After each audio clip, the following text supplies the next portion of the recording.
Bonsoir à tous, bienvenue à cette édition du journal bilingue sur Equinox Télévision. Good evening. Good evening to you, Sivasi Polizanga Otwa televiewers. Good evening. We thank you for joining us in this edition of the primetime bilingual newscast on Equinox Television. Tonight, the Catholic Church in the country divided over the procedure to uncover the circumstances surrounding the death of His Lordship Jean-Marie Benoit Bala, who died exactly 1 year ago. The Archbishop of the Metropolitan Archdiocese in the nation's capital, Yaoundé, has said that the late bishop should be allowed to rest in peace while the government investigate the matter. But the president of the Episcopal Conference in the country, His Lordship Samuel Kleda, has indicated that he was brutally assassinated. Also in this edition of the news, on the right of children to education in the northwest and the southwest regions of Cameroon, UNICEF and UNESCO call the government and stakeholders to order. Crise anglophone, l'UNICEF et l'UNESCO condamnent les attaques dans les écoles au nord-ouest et au sud-ouest et demandent la libération immédiate des enseignants enlevés dans ces deux régions du Cameroun. Ces organismes du système des Nations Unies appellent également les partis qui s'affrontent sur le terrain à privilégier et à s'engager dans la protection des civils.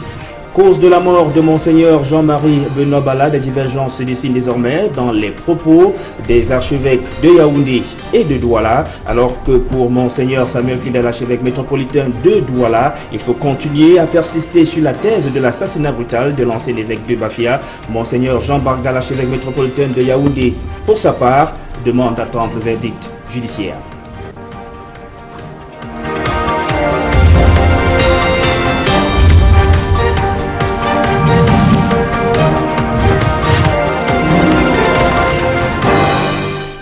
Une fois de plus, bonsoir et bienvenue aux 20h sur Equinox Télévision de la politique en ouverture de ce journal. Manidem, les autorités de la ville de Douala ont choisi de faire la sourde oreille face aux plaintes de Dieudonné Yebga qui s'oppose contre la tenue d'un congrès organisé par la faction menée par Anissé Kané au nom de ce parti politique. Cette rencontre a bel et bien eu lieu ce jour dans la ville de Douala avec la question sur la crise anglophone à l'ordre du jour des différents échanges.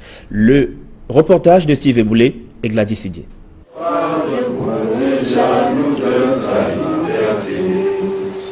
Le congrès du Manidem, convoqué par le comité de réorganisation, s'est bel et bien tenu dans la ville de Douala, avec des déclarations fortes énoncées par Anissé Kané. Parlant au nom du Manidem, il déclare que la solution à la crise anglophone peut être trouvée.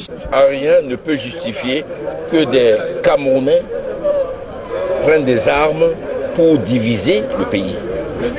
Rien. Même pas le refus du dialogue. Ce régime va passer. Ceux qui ont pris des armes pour la division du pays, pas tu veux le préciser, doivent la déposer.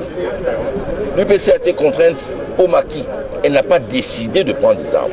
Elle a pris des armes pour se défendre contre le colon qui ne voulait pas de la réunification. La crise anglophone n'a que trop duré et il est temps, selon le Manidem, de déposer les armes et sauver les vies qui peuvent encore l'être. Un message adressé au gouvernement camerounais et à ses alliés. La solution de la crise anglophone demeure globale. Abattre le néocolonialisme, construire et vivre ensemble au Cameroun, ensemble.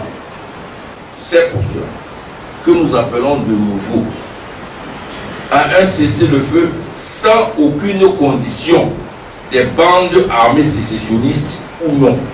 La voie des urnes en cette année électorale est donc une aubaine pour sortir définitivement de toutes les crises dont sont victimes les Camerounais.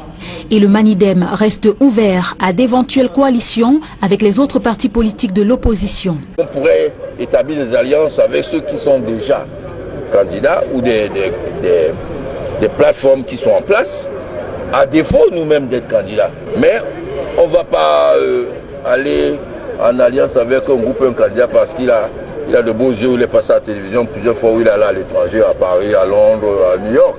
Au sujet des récents mouvements au sein de l'organe en charge des élections au Cameroun, le Manidem dénonce une mascarade. Le problème de l'ECAM, c'est que c'est une structure politiquement assujettie au régime, administrativement dépendante du régime, puisque son budget est décidé par le ministère des Finances qui en fait ce qu'il veut. Nous voulons d'une structure consensuelle issue de négociations avec plusieurs composantes dont celle issue de l'opposition, avec un budget autonome. Selon le Manidem, seule une réelle mobilisation des populations lors des élections peut faire toute la différence, malgré les changements opérés à Elekam. Sur le théâtre de la crise anglophone, l'UNICEF et l'UNESCO condamnent les attaques dans les écoles au nord-ouest et au sud-ouest et demandent la libération immédiate des enseignants qui ont été enlevés dans ces différents établissements scolaires dans ces régions en conflit du Cameroun. Ces deux organismes du système des Nations Unies invitent également les partis qui s'affrontent sur le terrain à s'engager dans la protection des civils. Le reportage de Innocent Abega et Kedja. L'UNICEF et l'UNESCO condamnent les acteurs de la crise anglophone. Dans une déclaration commune signée le 1er juin dernier, ils dénoncent les exactions commises sur les enfants désireux de s'instruire, ainsi que l'ensemble du personnel enseignant, exerçant dans les deux régions en crise. Les représentants au Cameroun des deux institutions, Jacques Boyer et Salah Khaled, sonnent les ravisseurs de libérer immédiatement tous les personnels de l'éducation qui ont été enlevés dans le cadre de la crise anglophone et précise que tous les acteurs et dirigeants doivent cesser immédiatement d'attaquer les écoles et permettre aux élèves de retourner en classe en toute sécurité afin de pouvoir poursuivre leurs études et examens. Dans cette même sortie conjointe, on apprend que depuis le début du conflit en fin 2016, 40 écoles ont été incendiées dans les deux régions. Environ 33 000 élèves ne vont plus à l'école pour des raisons de sécurité et plusieurs écoles ont dû fermer leurs portes. Celles qui sont encore ouvertes, quant à elles, peinent à fonctionner normalement du fait d'un manque criard de fournitures, un état de choses qui expose les enfants de ces deux régions à l'exploitation sexuelle, économique et à la violence domestique. Des faits qu'aucune excuse ne peut justifier selon Jacques Boyer et Salah Khaled, qui en fin de compte appellent le gouvernement camerounais et les parties prenantes impliquées dans le conflit à prendre des mesures pour protéger les civils, mais surtout à prouver et adhérer au principe de la déclaration sur la sécurité dans les écoles. Et la situation sécuritaire délicate dans plusieurs localités des régions anglophones ne va pas du tout favoriser le bon déroulement de la 5e enquête démographique de santé qui devrait commencer dans les prochains jours. L'accès dans les localités où se multiplient des affrontements n'étant pas garanti pour les équipes qui vont être déployées sur le terrain. Le reportage d'Emmanuel Diop et Aïe Cyril. Quel est l'état de santé réel de la population camerounaise? La réponse à cette question sera trouvée au terme de l'enquête démographique de santé que lance le ministère de la Santé publique. L'opération enclenchée en 2017 entre bientôt dans sa vitesse de croisière.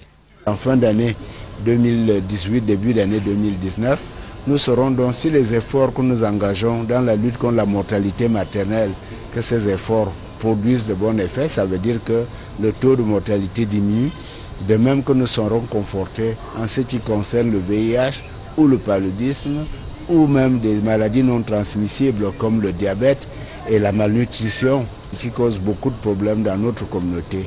Pour cette enquête, 13 200 ménages ont été ciblés sur l'ensemble du territoire.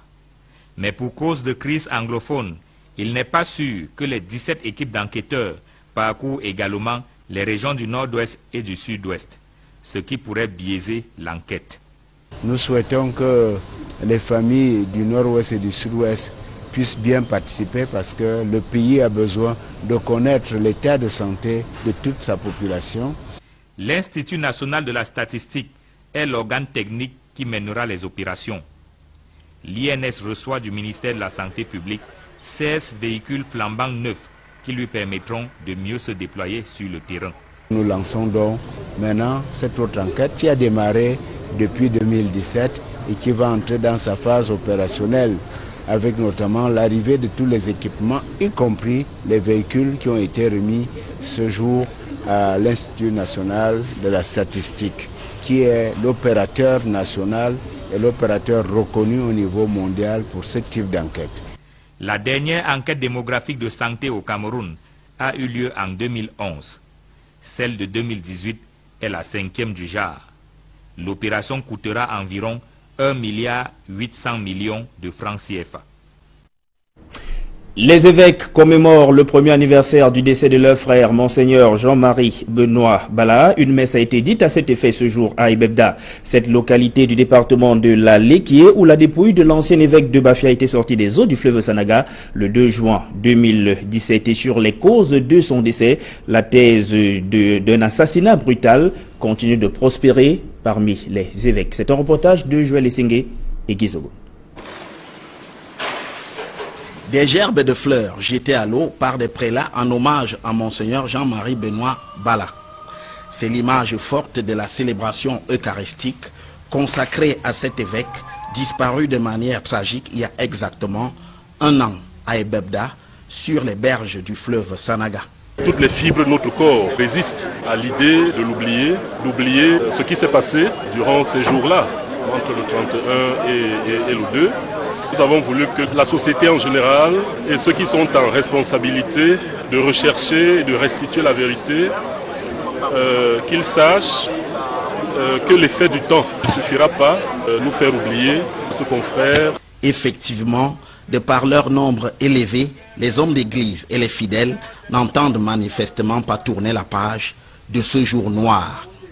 Le souvenir de Monseigneur Jean-Marie Benoît Bala reste donc vivace. Et c'est exactement ici, sur le pont sur la Sanaga à Ebebda, que le véhicule du prélat avait été retrouvé avec à l'intérieur de celui-ci un mot attribué à l'évêque, lequel disait « Je suis dans l'eau ».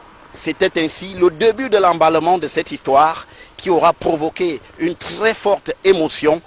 Aujourd'hui, sur les circonstances de la mort de l'évêque de Bafia, l'expectative reste de mise pour l'Église catholique au Cameroun, malgré quelques certitudes. Il a été violenté, puis assassiné, avant d'être jeté, n'est-ce pas, dans ce fleuve. Au-delà, il n'y a pas que cette posture, il y a aussi l'approche qui consiste à porter au firmament l'image de l'évêque disparu.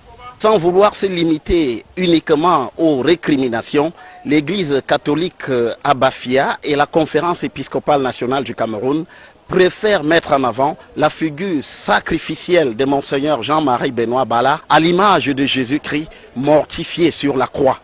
Dans son homélie, Monseigneur Jean Barga, archevêque de Yaoundé, décline l'exemple victorieux de Monseigneur Jean-Marie Benoît Bala sur la mort. C'est la victoire de la foi qui nous permet d'être là et nous dire, nous l'avons sorti des eaux il y a 1 an, maintenant sortons-le de la mort, qui rentre dans le Seigneur tout en paix et tout pacifié. Désormais, Monseigneur Jean-Marie Benoît Bala est une vraie figure héroïque pour l'Église catholique au Cameroun. À Ebebda, pour le premier anniversaire de la célébration de la disparition de Monseigneur Jean-Marie Benoît Bala, Gizogo, Joël Essingé, Equinox Télévision. Et si la thèse d'un assassinat brutal de Monseigneur Jean-Marie Benoît Bala continue de prospérer parmi les évêques au Cameroun, des divergences se dessinent tout de même dans les propos des archevêques de Yaoundé et de Douala. Des précisions de Jean-Guy Zogo. Dans l'affaire Monseigneur Jean-Marie Benoît Bala, 1 an après, c'est à une véritable opposition des styles qu'on assiste entre Monseigneur Samuel Cléda, archevêque du diocèse de Douala, et Monseigneur Jean Barga, archevêque du diocèse de Yaoundé. Alors que Monseigneur Jean Barga dit être en attente de clarification et exhorte à la patience, Monseigneur Samuel Cléda parle sans embâche d'assassins qui ont frappé un innocent. Nous sommes encore dans l'attente des clarifications sur ce qui s'est réellement passé. Sur ce dossier, j'invoque la patience de tout un chacun. Les chemins de Dieu sont insondables et les voies de Dieu toujours dans les chemins de la patience. Un jour, le Seigneur nous dira toute la vérité. Monseigneur Jean-Marie Benoît Bala n'était pas un homme qui se faisait des ennemis par des prises de position dans la société ou par un style de vie extravagant qui pouvait courroucer quelqu'un. Monseigneur est un homme de paix. Pourquoi de mains assassines ont-elles frappé un innocent? De plus, lorsqu'il évoque la difficulté, voire la peur qui a saisi les prélats après la mort de Monseigneur Jean-Marie Benoît Bala et implore le soutien du Seigneur, Monseigneur Samuel Cléda, lui, met en avant le manque de courage des Camerounais dans cette affaire. Nous, les confrères évêques, nous avons beau être évêques et archevêques, nous sommes des gens qui savent pleuré aussi. Nous avons été touchés au plus profond de nous-mêmes. Que le Seigneur nous aide à retrouver la paix intérieure, à reprendre courage pour servir l'Église qui est au Cameroun et à vivre avec l'espérance qu'il est au ciel et il nous aidera à l'y rejoindre. Cherchant des voix qui puissent témoigner la vérité concernant ta mort, j'ai vu donc des gens s'éloigner, se taire, se cacher même. J'ai compris par là combien nous les Camerounais, nous avons peur. Peur de quoi? Je ne sais. Des postures qui, sans apparaître comme une opposition frontale entre les deux hommes, n'en dessinent pas moins des lignes de clivage sur l'appréhension de l'affaire Monseigneur Jean-Marie Benoît Bala au sein de l'Église catholique au Cameroun, un an après sa mort. Et restons dans le département de la Léquié pour nous rendre dans la localité des Ebang-Minala où c'est un tronc d'arbre qui sert d'unique voie d'accès à ce village plongé dans le sous-développement. Aïe Cyril. Ebang-Minala, à 5 km de Bachenga, dans le département de la Léquié, au dire de ses habitants, n'est pas un village comme les autres. Nous sommes là pour souffrir, en train d'évacuer nos marchandises. Nous faisons une journée en cours de route pour faire sortir cela. Nous voici donc bloqués ici à Ebang-Minala. On n'a pas moyen de marcher, de faire tout ce qu'on peut faire comme développement. Depuis le temps de nos ancêtres jusqu'à nos jours, rien, le train de vie n'a jamais changé. Nous vivons la même époque et ce qui crée en nous une frustration. À Ebang-Minala, les villageois manquent de tout, à commencer par les routes pour écouler leurs produits. Lorsque on prend la peine de travailler pour un peu vivre heureux comme les autres, pour évacuer, c'est pas facile. De part et d'autre, le village étant situé, partagé entre plusieurs hameaux. Vous avez vu l'accès, c'est toujours dans une impasse. La seule voie d'accès au village, c'est ce pont de fortune. 2 troncs d'arbres, véritable danger pour les populations. Nos élèves en train d'aller à l'école, d'autres tombent sur ce pont, tombent dans l'eau, on les ramasse. Des fois, d'autres perdent même leur vie. Il y a eu des enfants qui ont perdu leur vie ici en train de traverser, comme l'eau abonde des fois. Ensuite vient le problème d'eau. Les bonnes fontaines sont au régime sec. Du coup, l'eau potable devient un luxe pour le village. Les 2 puits qui sont vieux de plus de 15 ans ne fonctionnent pratiquement pas. Nous sommes tenus à boire l'eau de mar par-ci par-là et ce qui crée généralement des cas de maladie. Pas possible également pour les habitants du village de se soigner lorsqu'ils sont malades. Il n'existe pas de centre de santé ici. Une fois, il y a eu un mort. Tout ce pan a mordu un de nos frères ici. En cours de route, il a rendu l'âme. Voilà des choses que nous rencontrons dans ces villages, dans notre village. Tel que nous vous prions de nous soutenir, de nous enlever dans la boue que nous souffrons tel que nous sommes aujourd'hui là. Nous demandons cela à notre chef de l'État. S'il est en train de nous soutenir, il n'a qu'à voir notre village, comment nous sommes enclavés. La conséquence du sous-développement dont souffre le village Ebang-Minala est qu'il favorise le grand banditisme. Bien conscients qu'ils ne seront pas facilement repérés, les malfrats se réfugient à Ebang-Minala avant d'aller opérer dans les centres urbains. Tous ces bandits-là, avant que de pouvoir opérer, ils se replient tactiquement dans les zones périphériques et puis ils préparent leurs coups. Ils viennent encore baigner dans l'anonymat quand ils y sont recherchés. Situés à quelques enclavures de Bachenga, Obala et Monatele, qui ont des voies d'accès acceptables, Ebang-Minala est présenté comme le paradoxe du département de la Léquié. Dans le secteur agroalimentaire, la production laitière de la région du littoral est la moins compétitive du Cameroun. Les acteurs du secteur dénoncent le manque de fourrage d'intérêt des jeunes, des étables appropriées. Ils décrient également la méconnaissance de la technique et de la technologie et appellent à un encadrement des éleveurs et des producteurs de lait dans la région du littoral.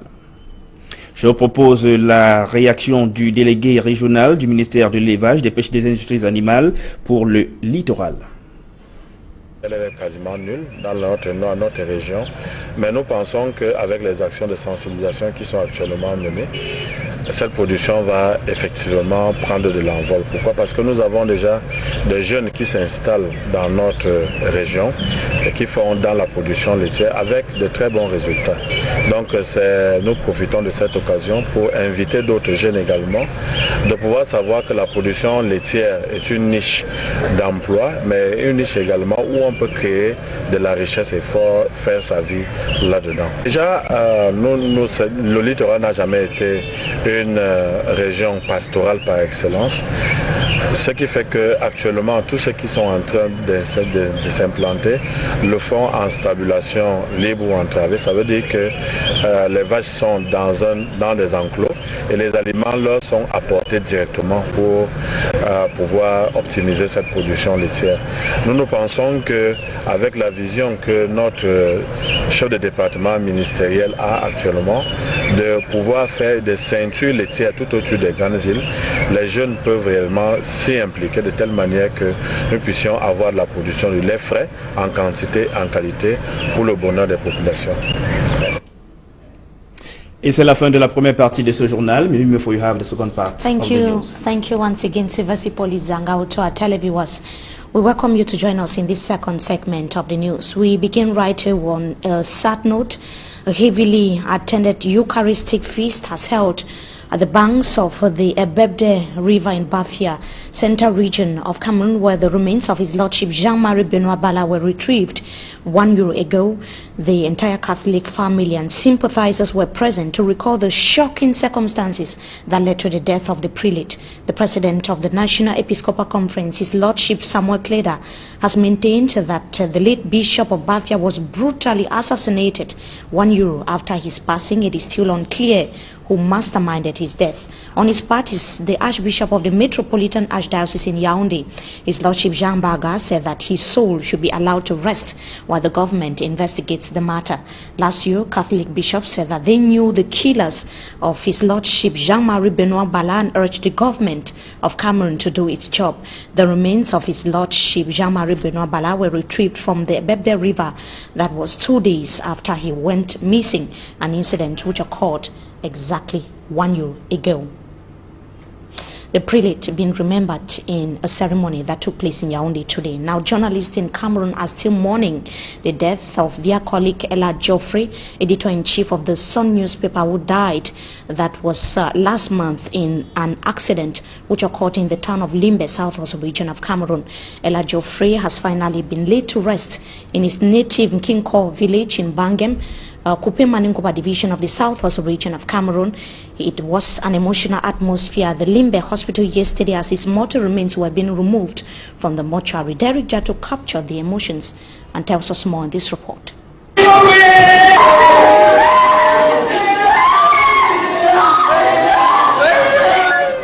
Facing the reality and seeing it, but finding it very difficult to accept that Ella Geoffrey has gone. This time not for an official assignment for the Sun newspaper, but home, and he will not be coming back. The southwest media landscape has not been the same from that night of May 17, 2018 that the news came in, informing all that Ella Geoffrey, editor of the Sun newspaper, was hit by a bike in Limbe and he died. I still have not come to terms how the reckless motorbike rider could not see the goldenness in Geoffrey when he killed him. Geoffrey was just entering Limbe from Douala, where he went to financially okay the printing of a magazine. To his employer, his master key is missing. Because I called Geoffrey the master key of the Sun newspaper. It's not easy. He's going to talk a while. Build up again. The Southwest journalists say one of their few remaining best brains of the region has left them. You can see that we have lost everything, even hope. The library of our chapter has gone in flames. Its encyclopedia has disappeared. Not even its fine pen has been spared. Born in 1985, Elak Geoffrey has left behind 2 daughters, other family members, friends and colleagues. He will be buried in his native town Bangem in Kupe Maningoba Division this weekend. And is the administration in the littoral region of Cameroon behind the division within the ranks of the Manidem political party in Cameroon? A few months ago, the president of the party, Dieudonné Yebga, was banned from holding a meeting here in the city of Douala, but a faction of suspended supporters of the Manidem political party succeeded to hold a congress in the city of Douala today unperturbed. The faction with suspended members is so far being led by Anissé Dekane. At the center of discussion during the meeting that took place today was upcoming elections in the country and the current socio-political crisis rocking the 2 Anglophone regions of Cameroon. Franklin Mwabe tells us more in this report. Many thought it was not going to hold, but the Manidem Congress finally held today in Douala with the Anglophone crisis top on the agenda. But we believe that despite the fact that there is a little problem among us, the solution cannot be the recourse to arms. So Manidem is asking all the protagonists to step down, to lay down the arms and be ready to sit together for a consensus. On the issue, the Manidem Congress made several recommendations to the Cameroon government headed by President Paul Biya. We asked the government of Cameroon to pardon all those who were arrested, all those who have been accused now as secessionists. We also asked the government of Cameroon, when using arms against those they consider as secessionists, to take into consideration that to measure the purpose of the forces they are using. And later on we call the government to really call for an inclusive dialogue where all Cameroonians, not only those who believe to be Anglophone, but all Cameroonians from north to south, from east to west, should sit together and seek for a final solution, because the problem which is not presented as Anglophone crisis also exists in other regions of Cameroon. Concerning the upcoming elections, Manidem says though it is not the most pressing issue in the country as of now because of the political unrest, but they will be part of the electoral process when the time comes. And Dieudonné Yebga, it should be noted, the president of the Manidem political party has accused the administration in the littoral region of Cameroon of complicity and maintained that the meeting that took place here in the city of Douala today has nothing to do with the Manidem political party. Now, representatives of UNICEF and UNESCO in Cameroon have challenged the government of the country and other leaders and stakeholders to protect all those exercising their rights to education in the northwest and the southwest regions of Cameroon. In a joint outing Friday, they said that civilians have been caught in the conflict that has affected academic activities since 2016 in the Anglophone parts of the country. Let's have the details in this report. UNESCO and UNICEF have said that the academic milieu has been most affected by the current Anglophone crisis. In a joint statement issued Friday, June 1st, Jack Boer, UNICEF representative in Cameroon, and Salat Khaled, director of the regional office of UNESCO and representative of Cameroon, said that 40 schools have been burnt down, about 33,000 students not attending classes for security reasons, and several schools not operational since 2016 till date. This, according to both officials, has rendered girls and boys vulnerable to sexual and economic exploitation and domestic violence. UNESCO and UNICEF called on the government of Cameroon and stakeholders to endorse and adhere the principles of the Safe Schools Declaration and ensure the protection of school facilities, teachers, children, and other personnel exercising their right to education. Both institutions urge stakeholders, school officials, and leaders of Cameroon to stop attacking schools and called on kidnappers to release all arrested education personnel. And just to note briefly that the private residence of the minister in charge of special duties at the presidency of the Republic, Victor Are Mengot, in Manu division of the southwest region of Cameroon was reduced to ashes. The incident occurred last night, and at my 16 motor park, several shops were equally ravaged by flames. The incident occurred last night. It remains unknown whether the incident or both fire disasters were masterminded. Now, absence to potable water, intermittent power cuts, and the the lack of security posts are some of the problems plaguing local inhabitants in Kompina. Kompina is a locality in Bonale, Mongo division of the littoral region of Cameroon. The inhabitants are mostly farmers and are, however, relying on the production of palm oil for survival. Simanji Kangebro takes us to Kompina in the following report. Kompina is a locality within the Bonalea subdivision of Mongo division. The town lies in between two other popular towns in the Mongo division, Banga and Suza. Located along the roadside, the inhabitants of Kompina are mostly farmers, and the famous activity in the zone is the production of palm oil. The palm oil sector is one of the most lucrative in Kompina, which provides job opportunities. I always work this palm fruit, so this palm fruit is the one that is giving me money to Kompina. So if I don't do this, I don't have any other thing to do, and it's the one that's giving me everything in my home. So I'm moving that on the palm nut. So if I don't move the debt is on the palm nut is not going to produce the oil that I want to do.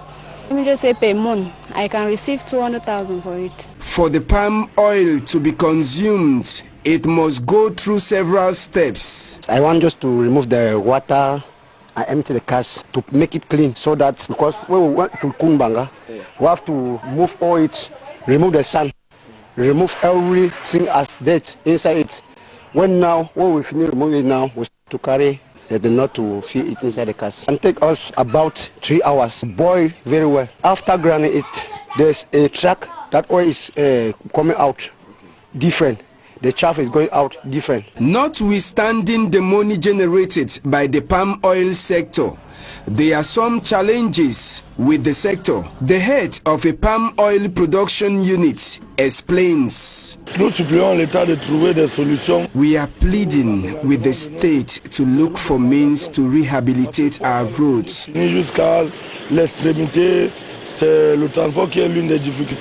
And we also need the government to give us a helping hand with the creation of NGOs to enable the factory to be modern, because we are still very local. Even though the town is blessed, the inhabitants lack several social amenities like water, reasons why boreholes and wells could be spotted in the area, and even schools destroyed, making the learning process to be difficult. We are finding difficulty in so many things, especially water. We drink well water all the time. It costs children, even all of us, we always go to the hospital nearly all the time because we don't have clean water.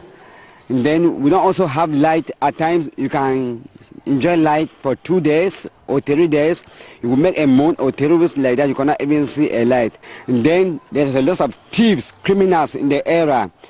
We even beg the government to help us and give us security posts so that we cannot be living locally like this. We even have a problem, it will take a distance or a time to secure yourself before you go to Mbanga or to Suza, where is the nearest security.